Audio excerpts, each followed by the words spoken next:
Since Philip Leonetti has been acquitted of Vincent Falcone's murder, he has now confessed that he was the man behind the trigger that ultimately killed Vincent Falcone in his book Mafia Prince, and he has no regrets about it because he said before that him and Vincent Falcone were in the life.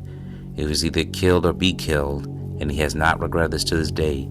He has been on platforms with Patrick Bet-David on the Value Entertainment channel, which you can see the full video, and you can hear from his own words that we will also show you in this interviews.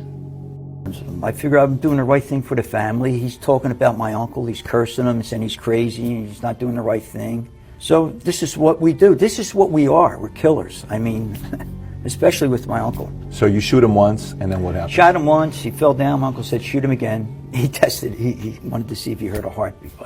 So I shot him again in the chest, and that was it. Then I left, he told me to leave and get rid of the gun and all. They tied him up and put him in the trunk of his car and parked his car in Margate somewhere. So they put him in the trunk of his own car? Yes. And then parked it in the market?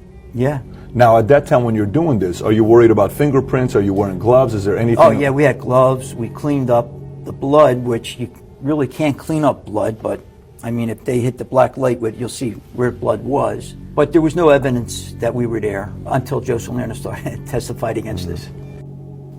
As we mentioned before, Vincent Falcone had died on December 16, 1979. He was only 30 years old. Very young, but of course, not surprising in the world of La Cosa Nostra. His mother would die nearly 4 years after his death in 1983. She and Vincent Falcone are both buried in Atlantic City Cemetery.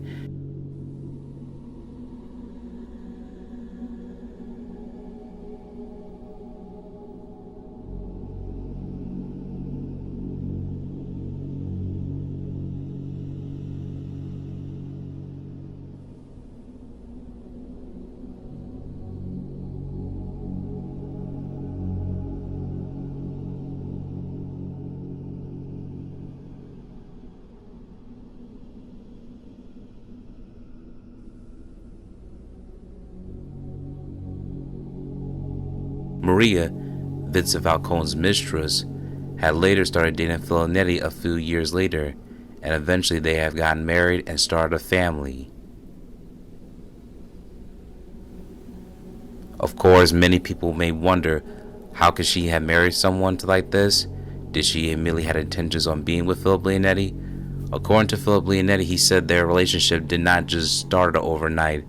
Eventually, as time went on, so did their relationship, and they figured that was nothing more weird or disturbing about it.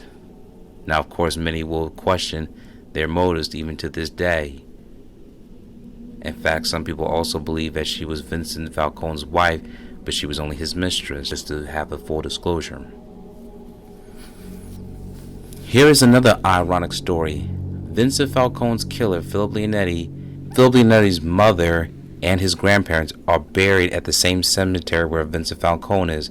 In fact, the Scarfo family tomb is just 100 feet away from Vincent Falcone's resting place. This is a very similar story like the Holy Cross Cemetery in Union, Pennsylvania, where many victims and murderers of the mob are buried close to each other as well. And as you can see, Vincent Falcone is buried beside his mother. And as you can see a picture of his mother, Rosario Falcone, but you still cannot see a picture of Vincent Falcone, even on the little mark that's above his name. But we will show you his images that we only can cover from news archives. This is the story of Vincent Falcone. Thank you for your time. Thank you for watching this video. Please be sure to subscribe to our channel and check out more of our content. Feel free to give your feedback and suggestions on who we should do next in the comments. This is Infinite Lead Productions. We love ya!